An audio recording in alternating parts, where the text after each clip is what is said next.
तो बच्चों इस वीडियो के अंदर हम करेंगे क्लास 10th के chapter number 8 introduction to trigonometry का एग्जाम्पल नंबर 8।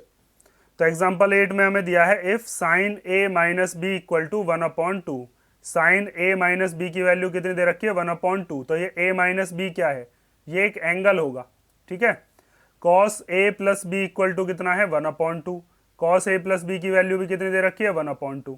उसके बाद हमें बताया कि ए और बी जो है उन दोनों का अगर हम सम करेंगे तो वो कहाँ से कहाँ के बीच का होगा, जीरो से तो बड़ा होगा, जीरो के इक्वल नहीं हो सकता क्योंकि यहाँ इक्वल का तो साइन दिया नहीं है, लेकिन वो 90 से छोटा होगा या फिर 90 के इक्वल भी हो सकता है।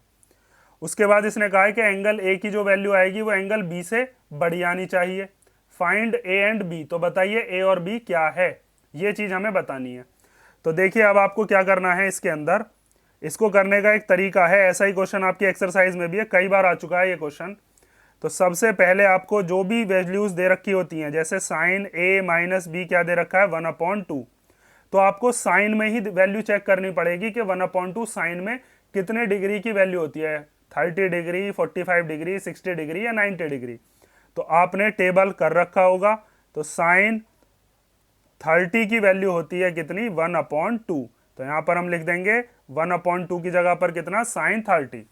आपने अगर वो टेबल नहीं देखा तो मैं बार बार कह रहा हूं कि उस टेबल को जरूर देखना। तो देखो यहां पर साइन 30 कितना है 1/2, तो वो हमने यहां पर रख लिया। अब यहां से आपको क्या करना है, दोनों को कर लेना है कंपेयर, ऐसे काट के नहीं दिखाना है, सीधा सीधा क्या कर लेते हैं हम कंपेयर, क्योंकि अकेले साइन की तो कोई वैल्यू होती नहीं है। तो हम यहां पर लिखते हैं by comparing A minus B किसके इक्वल आ जाएगा 30 डिग्री के। तो ये हो गई मान लीजिए अपनी इक्वेशन नंबर फर्स्ट, ठीक है। इसको हमने क्या मान लिया, इक्वेशन फर्स्ट मान लिया। ऐसे ही हमें दे रखा है cos A plus B equal to 1/2।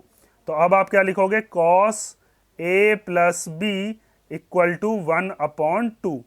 ये ए प्लस बी को प्लस करके ना कोई एंगल आएगा। अब देखो इसको कैसे सॉल्व करेंगे, जैसे ऊपर वाला किया है, आपको देखना कॉस में 1/2 कितने डिग्री की वैल्यू होती है। तो यहां पर आप लिखोगे cos A plus B equal to cos में 1/2 वैल्यू होती है 60 डिग्री की, ठीक है। यहां पर आप देख सकते हो कि कॉस 60 की वैल्यू कितनी है 1/2, ठीक है। आगे देखो, अब इसको भी हम कंपेयर कर लेंगे। तो आप लिखोगे बाय कंपेयरिंग, जब हम कंपेयर करेंगे तो a प्लस बी की वैल्यू कितनी आ जाएगी, यहां से a प्लस बी की वैल्यू आ जाएगी 60 डिग्री, ठीक है। तो ये हो गया अपना कौन सा, ये हो गया सेकेंड इक्वेशन, ठीक है। जैसे यहां पर आपने साइन से साइन को कंपेयर कर लिया तो a माइनस बी किसके इक्वल हो गया 30 डिग्री के। ऐसे यहां पर a प्लस बी किसके इक्वल हो गया 60 डिग्री के। अब इन दोनों इक्वेशंस को सॉल्व करने के क्या क्या मेथड है, या तो आप इन दोनों में लगा लो एलिमिनेशन मेथड, या फिर दोनों इक्वेशंस को प्लस कर लो या दोनों इक्वेशंस को माइनस कर लो, वो आपकी मर्जी है, ठीक है। एलिमिनेशन मेथड वही होता है। तो हम क्या काम करते हैं, ऐड कर लेते हैं दोनों इक्वेशंस को, क्योंकि देखो जब मैं इन दोनों इक्वेशंस को ऐड करूंगा तो b से b कैंसिल हो जाएगा, वहां से मेरा a बचेगा, a की वैल्यू आ जाएगी। या अगर मैं दोनों को सब्ट्रैक्ट करता हूं तो मेरा a कैंसिल हो जाएगा, b की वैल्यू आ जाएगी। तो आप लिखोगे यहां पर adding equation first and equation second. तो हम क्या करेंगे, LHS में LHS प्लस होता है, मतलब a माइनस बी में क्या प्लस करेंगे हम a प्लस बी, और RHS में RHS प्लस होता है, मतलब 30 में कितना प्लस करेंगे हम 60 डिग्री।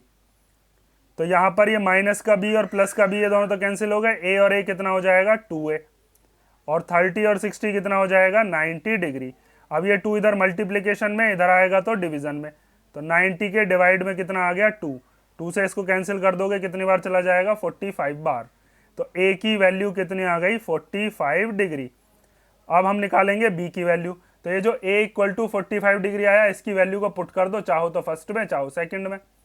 तो हम पुट कर देते हैं, put a equal to 45 in equation number, कौन सी में करूं, चलो सेकंड में कर देते हैं। तो सेकंड इक्वेशन है a plus B equal to 60 degree. a की जगह पर क्या रख दोगे 45 plus b equal to 60 degree. ये 45 प्लस का इधर भेज दोगे तो माइनस का, और 60 में से या 45 को माइनस करेंगे तो कितना आ जाएगा 15 डिग्री। तो हमारे पास दोनों एंगल जो इसने पूछे थे a और b, उनकी वैल्यू आ गई। देखो इसने यहाँ पर ये कहा था a की वैल्यू b से बड़ी आनी चाहिए, तो देखो ए 45 है और बी 15 है, तो इन दोनों में से कौन सा बड़ा है? ए बड़ा है। उसके बाद देखो इसने ये भी कहा था कि ए और बी को माइनस करके जो एंगल आएगा उसकी वैल्यू 1/2 है। तो देखो ए 45 है, बी 15 है, तो माइनस कर लो, 45 में से 15 गया तो कितना आएगा? 30, और साइन 30 की ही वैल्यू होती है 1/2। ऐसे ही इन दोनों का जो सम है a प्लस बी, मतलब 45 और 15 को प्लस करेंगे तो कितना आएगा? 60, और cos 60 की वैल्यू होती है 1/2। ठीक है, सिंपल सा क्वेश्चन है और ये क्वेश्चन ध्यान से कर लेना। ऐसा एक क्वेश्चन आपकी एक्सरसाइज में भी है और कई बार ये क्वेश्चन रिपीट हो चुका है। इसे कर लो, अगर इसमें कोई डाउट हो तो आप कमेंट करके पूछ लेना, और नेक्स्ट वीडियो में वरना हम इसकी एक्सरसाइज शुरू करेंगे।